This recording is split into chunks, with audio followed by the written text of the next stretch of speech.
I'm Natalie, and welcome to the Stride Sisters podcast. On today's episode, I'm flying solo.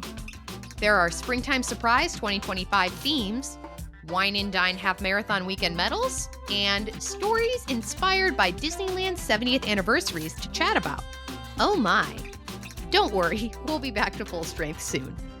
So, lace up your shoes and step into the magic with us.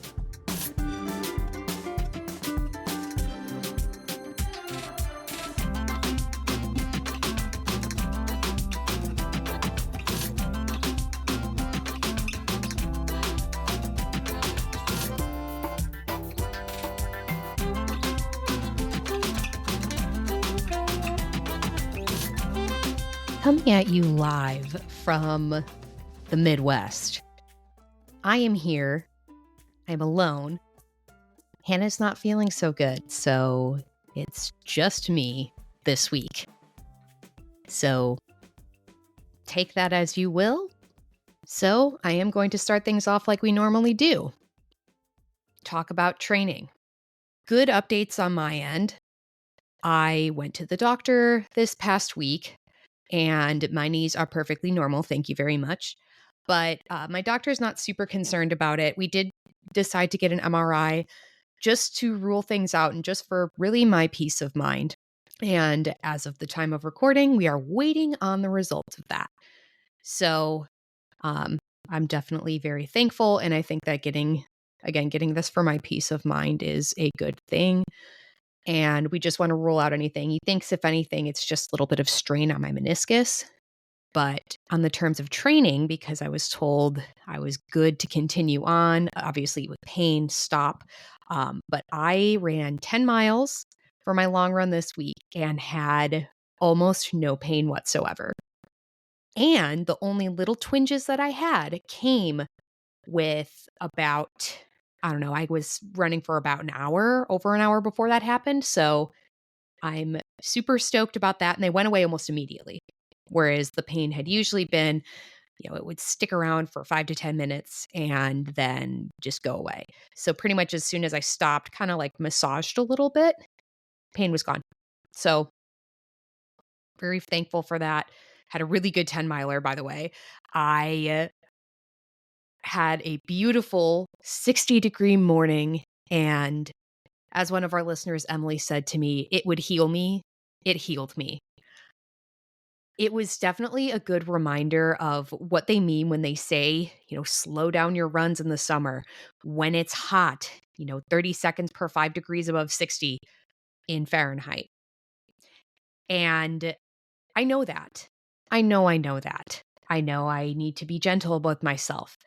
But something that I've been going through this summer with my long runs is that I'm used to seeing certain numbers on my watch. And not that I'm holding myself to that standard, but, oh yeah, that's just my long run pace. And then I've been gassing out because it's hot out and still kind of being around those long run pace numbers. So I'm trying to remind myself it's a speed limit, slow it down, take it a little easier, and remember that it's just about getting the distance done, and it's probably not going to be 90 degrees in Chicago. So I think that it's just been a reminder that, okay, like, you're fine, right? With the slight disruptions that I've had over the last several weeks of training, I'm fine.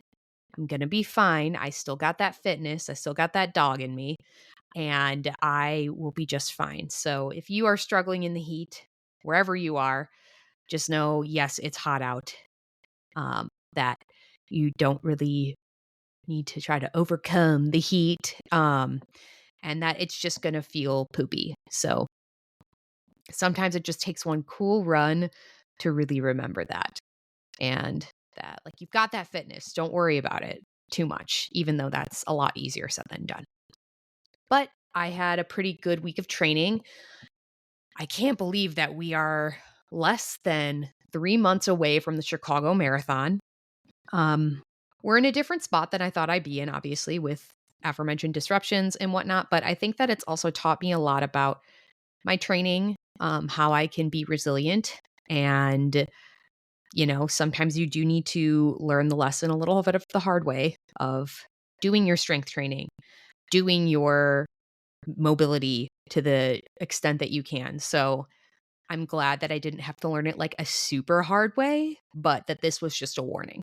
So I'm really, really optimistic that I'll just kind of be on the mend and then ready to go get out and really kill it for the next 3 months of training. It's kind of funny because I'm almost having had such a good 10 miler, I'm almost like excited for some of my longer runs coming up. And please remind me of this when I have a run to do and the low is like 75 and it's humid and it's like 15. Just somebody just like play this little audio clip for me and say, remember when you said you were looking forward to that? But there's something in the suck of it that again shows you what you're made of and shows you what you can do when you put your mind to something.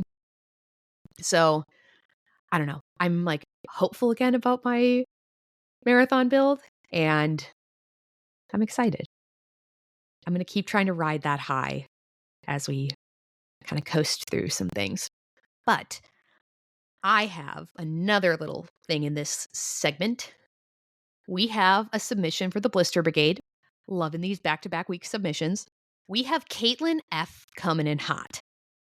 She said, one of my tried and true pairs of shoes decided to rebel against me yesterday and rubbed against my heel for the first time ever, leaving behind a friend for me.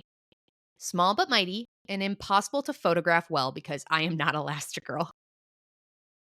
So I was very inspired by the Incredibles reference, and we agreed on Dash because we're hoping that he goes away quickly. Naming blisters is so fun and campy. I love it. So we're going to do our day countdown to the next races and registration dates. I'm going to bypass training this week. This thing is Hannah's gig, and I can't steal her thunder. Also known as I'm referencing the Galloway like current ones on the website, and then that got me confused, and I don't want to mislead people. So we have 51 days until Disneyland Halloween Half Marathon Weekend 2025. It's crazy that we're within 60 days of the Halloween Half Marathon Weekend. Even crazier is that we have 100 days until Wine and Dine Half Marathon Weekend 2025. Excuse me? That's crazy. I feel like we were just at the point where we were still in the 200. That's nuts. But we have 176 days until Marathon Weekend 2026. Another threshold that we're going to hit is 198 days until Disneyland Half Marathon Weekend 2026. Your shirt deadline is tomorrow. So if you're listening on the day of drop, that is the 16th of July. So go into your Run Disney participant account, modify your shirt, look at the sizing chart, because you will not be able to do so after this day. Something you do still have a good amount of time about is proof of time. Proof of time deadline is August 1st of 2025, so you got a couple weeks before that happens. We have 226 days until Princess Half Marathon Weekend 2026. Our shirt deadline is August 4th of 2025, and proof of time deadline is September 1st, 2025. And last but not least is Springtime Surprise. We have 275 days until Springtime Surprise Weekend 2026. We have Club Run Disney registration starting next week, and then general registration is in 2 weeks. I'll wait a second to talk about our themes for Springtime Surprise. Okay, second over. We got the themes last week for Springtime Surprise. It is overall a dynamic duos theme. super cute artwork. For the 5K, we have Judy Hopps and Nick Wilde from Zootopia. For the 10K, we have Pooh and Tigger. And then we have the headline description heard round the world of, "If bounding as Pooh, please wear pants." Well, I'm in the comfort of my own home right now. So, no, it was very, very funny. Whoever the social media intern got a good chuckle out of a lot of us, but super duper cute artwork. I have been a champion for a 100-acre wood theme. Okay. So, this is super duper exciting. Ya boy Eeyore is going to have to be out and rolling around, but I'm super duper excited for this. The 10 miler is Joy and Sadness from Inside Out. And our challenge is Aladdin and Genie. It's pretty dynamic duo, if you ask me. Yoga is Lilo and Stitch. This is probably my favorite art. They're on a beach. It's super duper cute. And this has been moved to Monday, April 20th at Hollywood Studios. Previously, Yoga for Springtime Surprise was on Thursday, Expo Day, but it has now been moved to Monday. So everybody who had noticed that it said that the weekend went to Monday, this is what the result of that is. And they are not attempting the Typhoon Lagoon nighttime after party thing this year.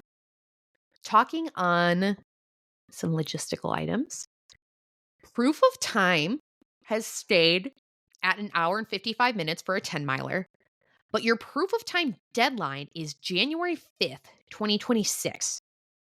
So we have a long runway before Proof of Time is due, according to the Disney website. So your range starts January 1st of 2023, goes through January 5th of 2026. Can't use marathon weekend. That'll just be over the threshold. But you do have quite a lot of time to get to that Proof of Time. You can use a 10K, half marathon, 15K, marathon, another 10 miler for your Proof of Time. More on Run Disney news.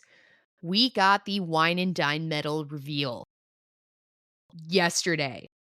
See, sometimes there are real benefits to like waiting to record until the night before. Crazy, right? I like the medal suite. It seems like they've been a little controversial, but I like the colors in them. I like that they're a little bit simpler overall.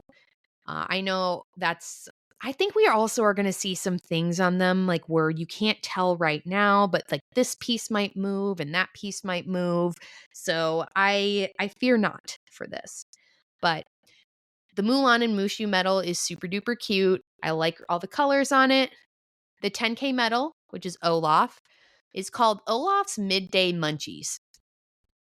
And I think the intern who put in the part about bounding as Pooh and wearing pants probably did this one too, because it gave me a good chuckle. But it's it's a really, really cute medal. And I am quite the fan of it.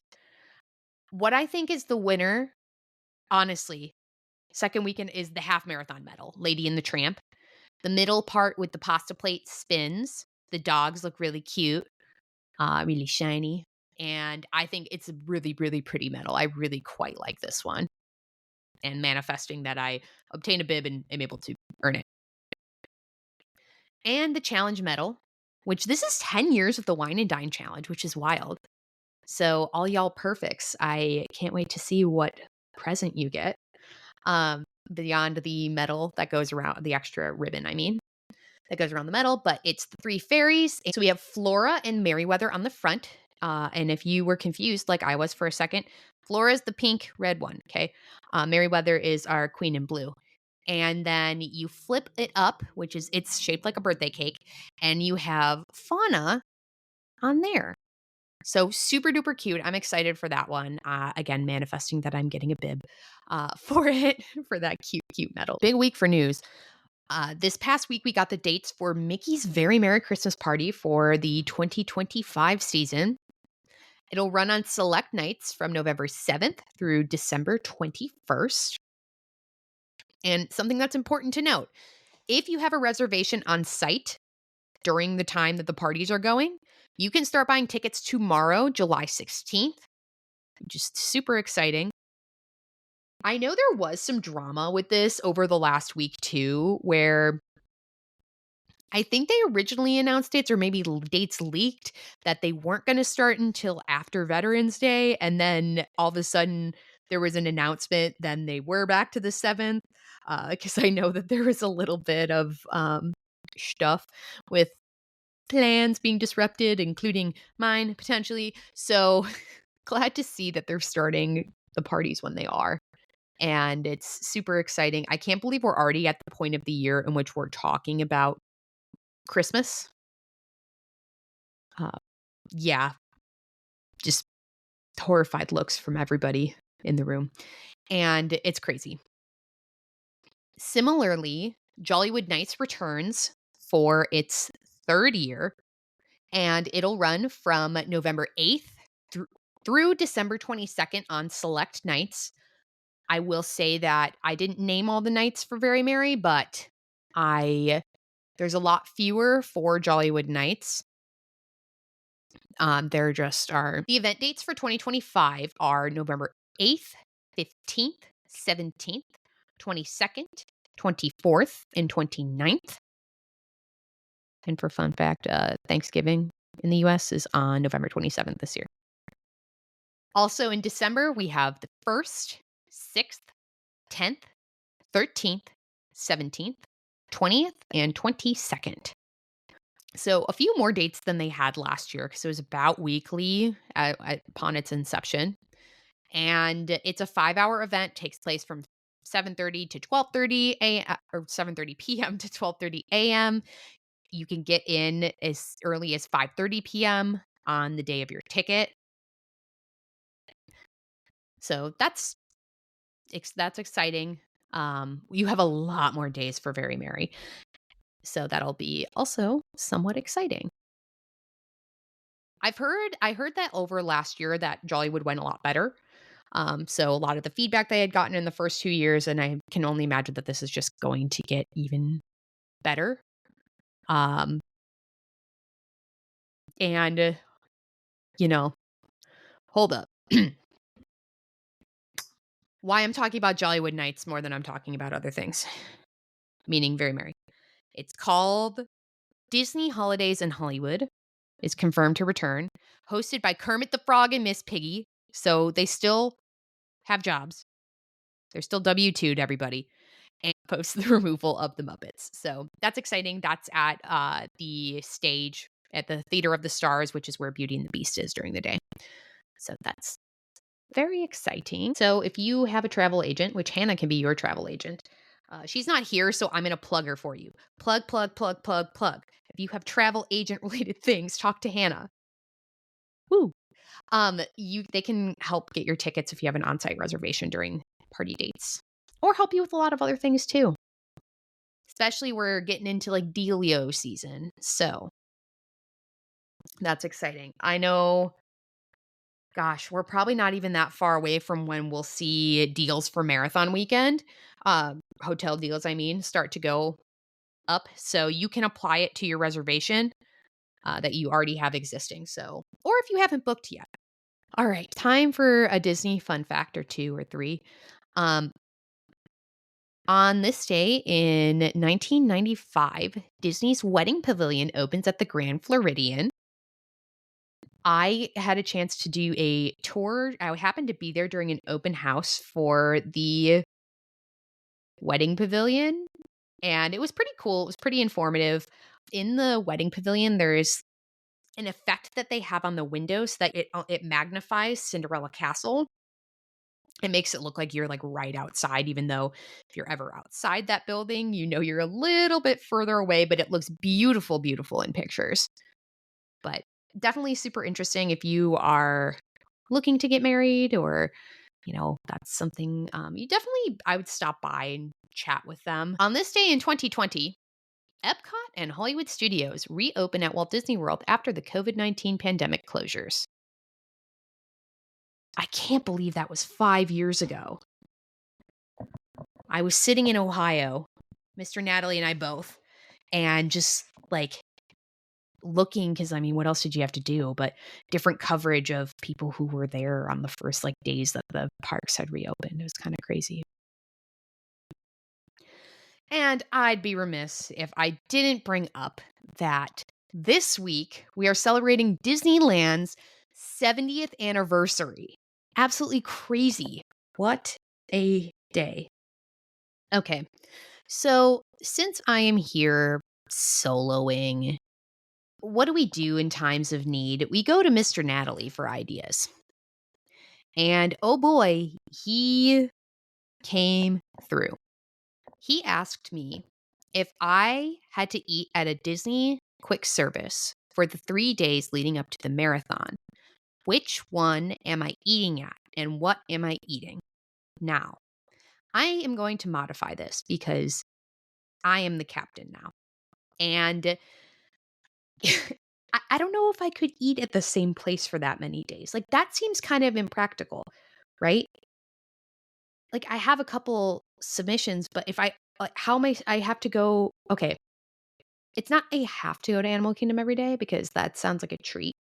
However, is it a little inconvenient that I have to get to Satuli every single day for every single meal? Like, yeah, that's a little inconvenient. That's a little hard. So I'm going to modify this and I'm going to give myself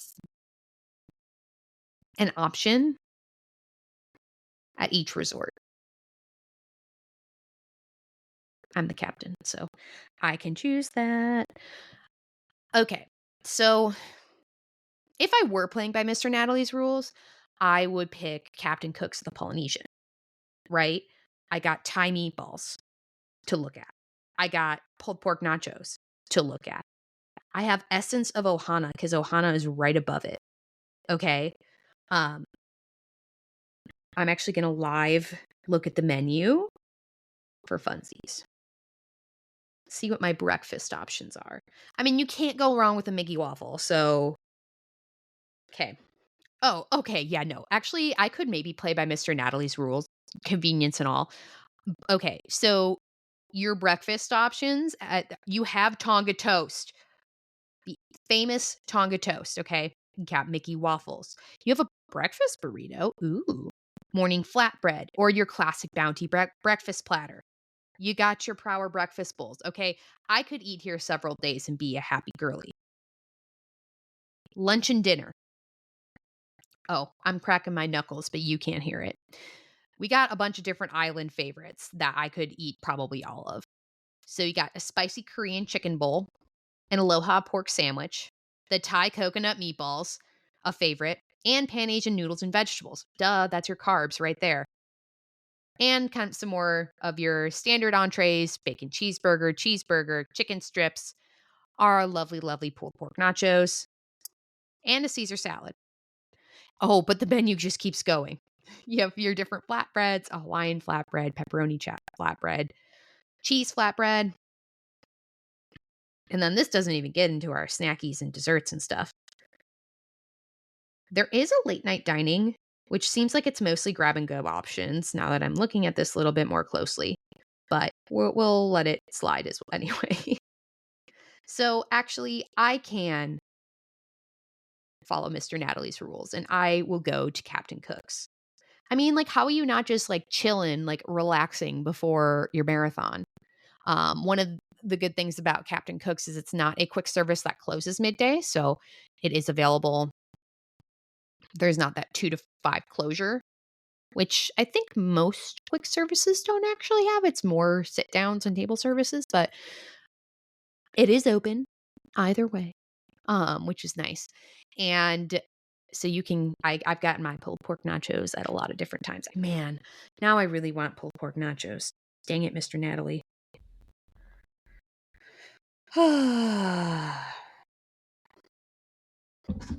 Let's see. What else do I have on my mind? These are dangerous. These are dangerous things to ask me. Ooh. In honor of Disneyland's 70th, I'm going to name a couple of my favorite Disneyland memories that I have. In my second ever trip to Disneyland back in 2019, I found out that I became a certified public accountant. So I got a little button that said CPA on it. And then I submitted it to the testing software or the study software that I used, and they reposted me on their Instagram. That was pretty cool. But it was a really fun it was a way to celebrate, and I didn't know that I think that I legitimately got the news that I or that, like, my application to be licensed was approved, like, at the airport on my way to California, so that was really exciting for me to be able to go celebrate, a career milestone at the time for me, and obviously the payoff of a lot of hard work. Having studied for those exams, if you know, you know how fun that was of a 5.5 month period for everybody in my life around me, getting to learn about CPA things. Let's see. I'd say another really fun memory that I have obviously would be the half marathon out there when I got my coast to coast um, in 2024. I thought that the race course was a whole lot of fun. To be honest, I know that that's a somewhat controversial opinion, but I don't do a lot of road racing. So honestly, just being out in the streets, the biggest thing I was worried about is fuel rods, which usually during a half I can't switch mine out anyway, and bathrooms. I was fine on both accounts. So it was fun to be just out in the streets. It was super flat. It was lots of elbow room. Let me tell you guys, I like my elbow room to just get out there and cook. And I don't know. I remember getting to the 15K mile marker and then checking runner tracking because I knew once I got out to the streets, you get out to the streets a little after mile 5, at least on that course you did for sure. And I knew that I was like cooking, but I look at runner tracking and I was flabbergasted how fast I was running at first. And then I also go, oh shoot. My mind flashes to data man. And I go, oh crap. I'm gonna end up a statistical anomaly on his tracking. Data man is who puts together the DLS charts or the cheater stories as well. And the logical part of my brain is like, okay, like, no, it's not like you ran like a delta of like 6 minutes per mile between these. Like it was two. Like it's not really that much of a statistical anomaly. But at the time, and it was something that I think I look back at and chuckle about, I go, well, you better hoof it to the finish, girly pop, so that you don't look like a statistical anomaly. And when I had like, again, no thoughts, just vibes at the tail end of Goofy to Dumbo, uh, I hoofed it and I clocked a crazy PR, which about like 7.5 minutes off of my PR after. And this is again a week after I ran a marathon that I also PR'd. So, did I go out to Disneyland thinking that that was going to happen? Absolutely not. But did I just enjoy every minute of it and, had a really good appreciation for the training that I'd put in, what my body could do? Heck yeah, I did. And I'm glad that I had that extra little push of like, what's my name going to be on the data man lore? Again, it was within like 2 minutes of and also like I went to the bathroom when I was in the parks. I tried to get some pictures when I was in the parks. So like I can chill. However, that little extra push led to almost like a snowball effect, right? So it was a couple weeks after Disneyland that they announced that the POT for the next season, the 2024-2025 season, would be 2:30. And I guess we're brave now and I be talking times. But I had just run that 2:37 at Disneyland at the end of Dumbo Double Dare and at the end of Goofy. So I thought about it a little bit and I'm like, huh, if I just, and that was like a 7-ish minute PR. I'm like, well, I think I owe it to myself to try. And that became my mantra over the next 2 or so months. I owe it to myself to try. So came back, ran Princess, absolutely smashed POT there. And then I realized that I was within about a minute, about a minute, 2 minutes, because I always like to be solidly under the cutoff, um, of having the dopey POT. So first it was about getting a proof of time, that 2:30, under that 2:30 to get it. And then it was like, wow, I owe it to myself to try. And then I went out, did my race, back at home, first standalone half marathon, got my proof of time. So in a way, I feel like the experience out at Disneyland inspired me with that mantra of I owe it to myself to try. And, the streets of Anaheim, beautiful as they may be, um, chilly as those races were, but beautiful for running. Really, it's a core memory of mine. And getting, having, and then also, you get across, you get your coast to coast medal, and that journey comes to an end of that crazy journey of Goofy to Dumbo. I believe, and this is based on somebody else's numbers, but there were only about 100 people who did Goofy to Dumbo. So it was really interesting to know that I was in such like a small group of people. Yeah, there were a lot more that did Dopey to Dumbo. And it was really interesting to know I was in such like a small cohort of people, and exciting as well. So definitely a very, very special thing.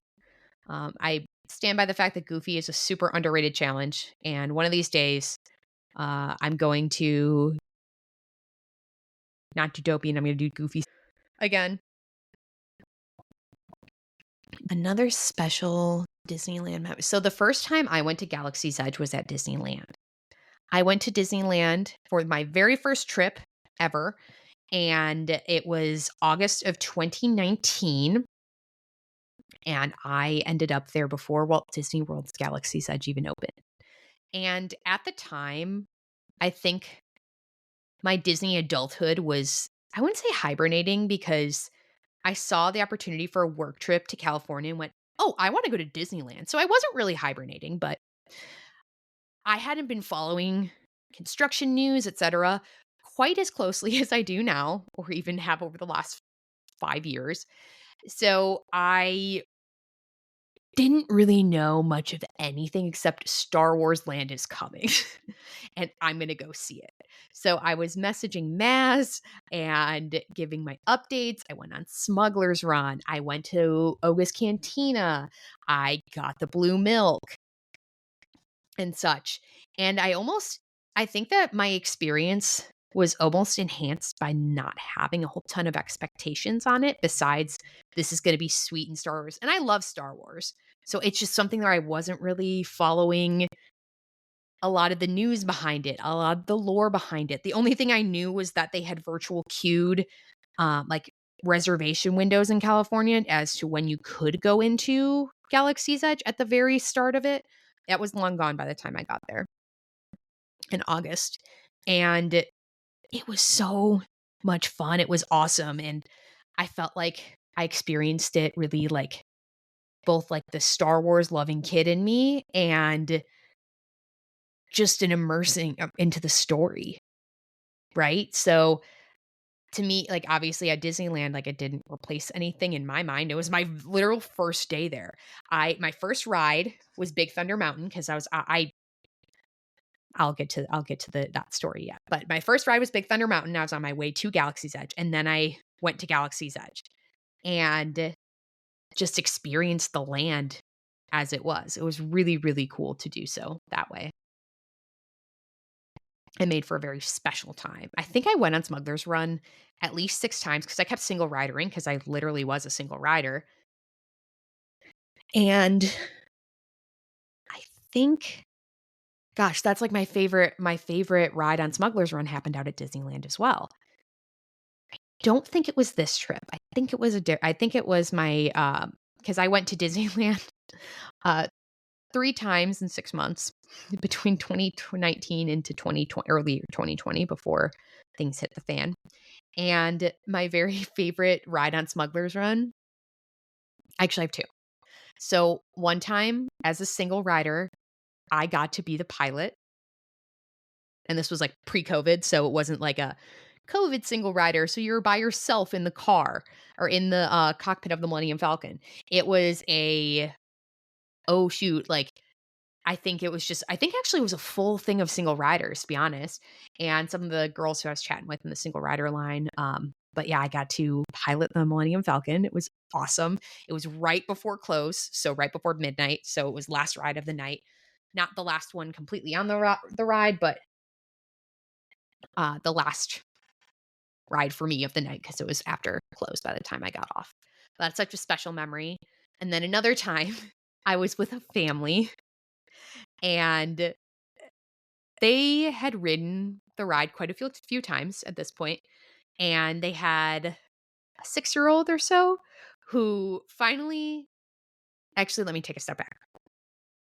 So when Galaxy's Edge opened and Smuggler's Run opened, they would give you these, like, cards that were your assignment. So instead of them just going 1, 2, 3, 4, 5, 6, like, 2 pilots, 2 gunners, 2 engineers, and they would give you these cards, and it seemed randomized a little bit more. The whole Coco kinda you did that out.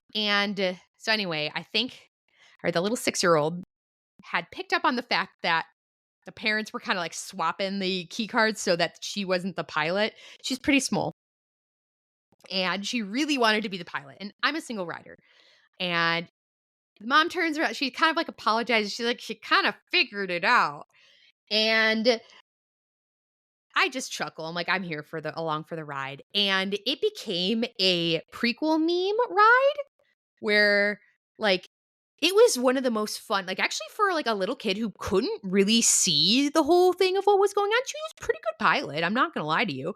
Yeah, there was a little bit with like the depth perception. She couldn't really jump us to light speed because she was too small to grab the lever. But she was actually pretty good at it. And we were all just cracking jokes, the second jump to light speed at the end, I was like, oh, this is pod racing, like the little nerd I am. And it's just a special memory and just so much fun to have had that experience. It was, yeah, a family of 4, and then I was there, and then another single rider. And I felt like I bonded with them. I knew them for all of like the 10 minutes from when you load in and whatnot, but it was so much fun. And I hope now that that little tot is, God, like 12 now, uh, that, now that she could see better, she's probably an even better pilot, probably a lot better than me. There's a little bit of a magic to Disneyland that's so special because a lot of people ask me, and I give them my cop out answer of, well, they're different. Like, what do you like better? Well, Disney World or Disneyland? But they're different. Okay, they're different. I like them for different reasons. There's a magic and there's a charm to Disneyland and the quaintness of it. And but Walt Disney World obviously is the homey park to me because it's the one I grew up going to, the one I went to with my family. It's really special to like rediscover or discover a park in a park that's both familiar and different. Because in that span of time, I went to Disneyland 3 times in 6 months. I started getting a little confused as to where things were because then, like, Disneyland felt like a little bit more like, "Oh, the tiki birds are right there, and that's where Aloha Isle is," like, kinda like you're around the bend and you're around the corner versus then in Magic Kingdom, when I went back for Princess in 2020, I was like, "Oh, I am confused. I am confused. Big Thunder is not there. That is not where Big Thunder is." It was funny, like, obviously, like, it's muscle memory and whatnot, but it was very funny because I was starting to get a little confused as to where things should be, based on, the recent memories I had had at Disneyland. California Adventure is a criminally underrated park in my opinion, and my first time on Mission Breakout, I was a little skeptical going in. I was like, "Okay, how did they," and it wasn't like I was a Avengers disliker or Avengers hater or whatever. I just was like, "Yeah, how did they, like, get the, like, Tower of Terror into Avengers? That's weird." I love Mission Breakout. It is so good. So good. And I just smiled and I, like, had such a good time the entirety of my ride. I couldn't tell you what the song was because now I've ridden it so many times, but it was just such like a vibe and so happy in the way that I feel when I get off Guardians at Epcot as well. That it's so special and it's so fun. I quite enjoy it, and then now I am very much in the zone that I get it. I completely get it now. I do hope Walt Disney World stays Tower of Terror, and I think that mechanically, I don't know. I just don't know if the ride would work the same way. Um, because basically, if you've never been on Mission Breakout, and spoilers, I guess, um, Rocket the raccoon escapes, and he needs your help because you're not a prisoner, and also you have hands to kind of get him clearance. As they're going into the collector's museum, the whole tower is the collector's museum, and he's captured the guardians, and they're his prized possession. So you're helping Rocket, and Rocket's like sneaking aboard your elevator, which is for your tour. And then it's going to take it over, free his friends, and then we're going to save the galaxy. And I think that with the mechanics, where in California, it's just up and down. There's no forward into the fourth dimension movement.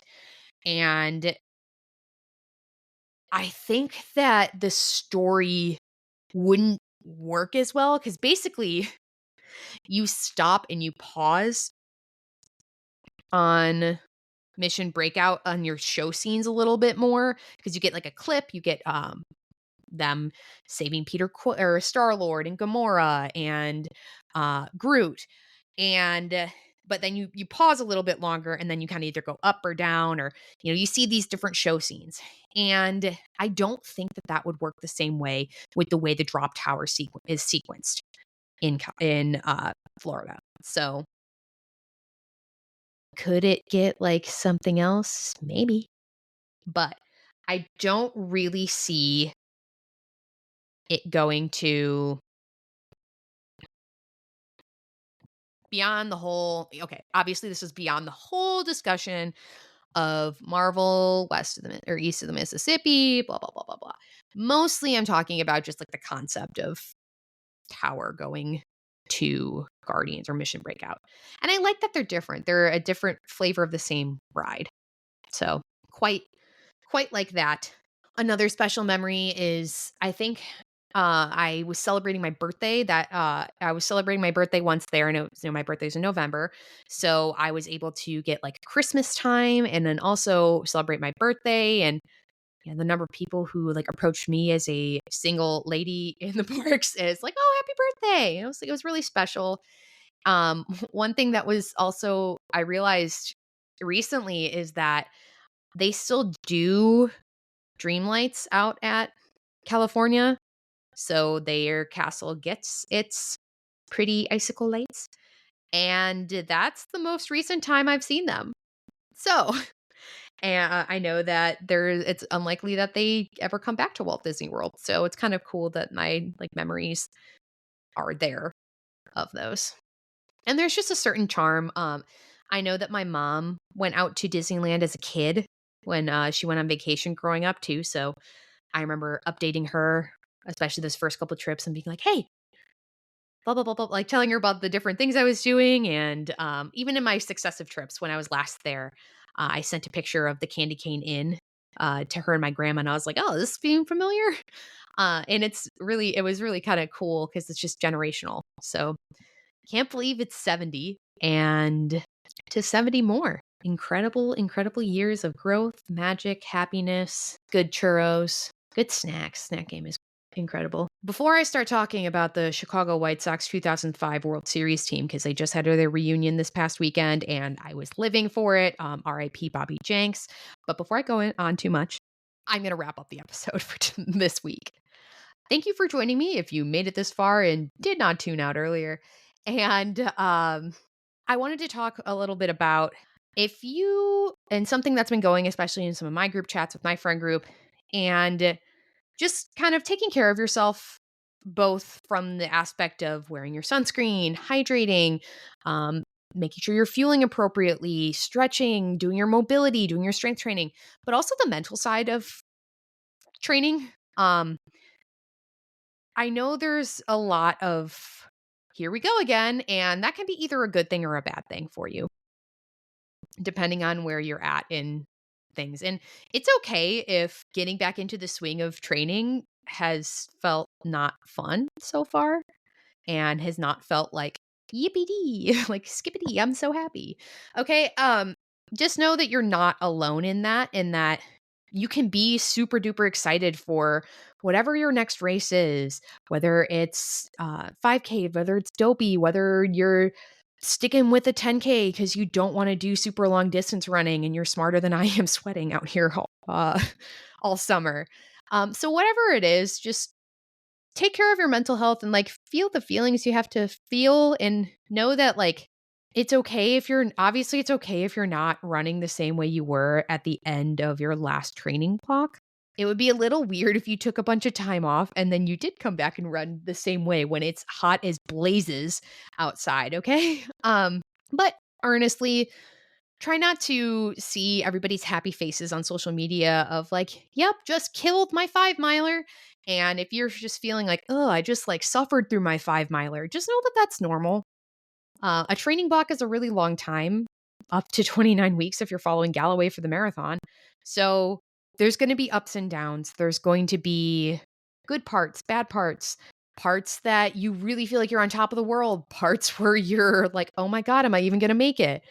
So try not to think about future you, like super far in the future you right now, because you don't have to worry about 11 miler you today.